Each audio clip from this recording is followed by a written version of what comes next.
Well, my name is Jay Buxton. I've been a member of the Edmond Rotary for approaching 20 years.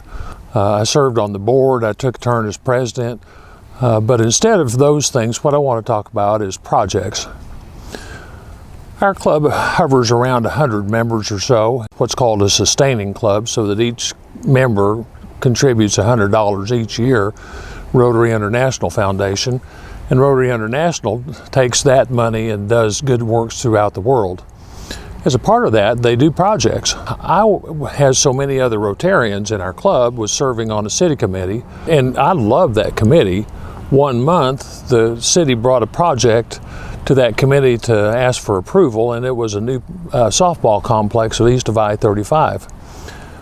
We looked at the project, and as a part of it, they had a little circle that said playground on it, and I asked the assistant city manager about that, and he said, well, you know, that won't be funded in the first phase. Maybe later on that can be done. But anyway, so that was not to be built. I asked the city manager after the meeting, if a civic club were to step up and provide the playground equipment for that project, would the city be willing to maintain it and allow us to go put our name on the playground, name the playground? So I don't know, let me think about that. Called back and said, yes, we'd be willing to do that. We don't have a lot of people lining up to give us money or projects, but we have a couple of requirements.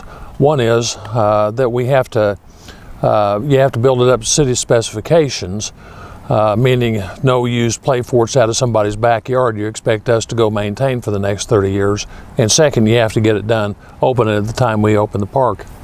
So we scrambled around and I formed a committee, took it to the board. They approved it, and our treasurer, Rob Hale, mentioned, well, you might look and find out, talk to Krista Jones, because there might be some Rotary International matching money available for that. So I did and went through that process and talked to Krista Jones and ended up being routed to the Rotary Grants district man, who's a fellow by the name of Chuck Musgrave, who I found very helpful. We were able to raise the money and build this playground out here east of I-35. The city actually put in the base and now has increased the size of it and put a pavilion over it. But if you've been in our club for less than 5 years or so, you need to know our club can undertake significant projects.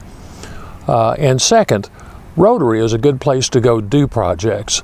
So if you have a passion for doing a project and need some help doing it, talk it up around the club. It's a good place to go do projects. I'm thankful to them. That's my Rotary story.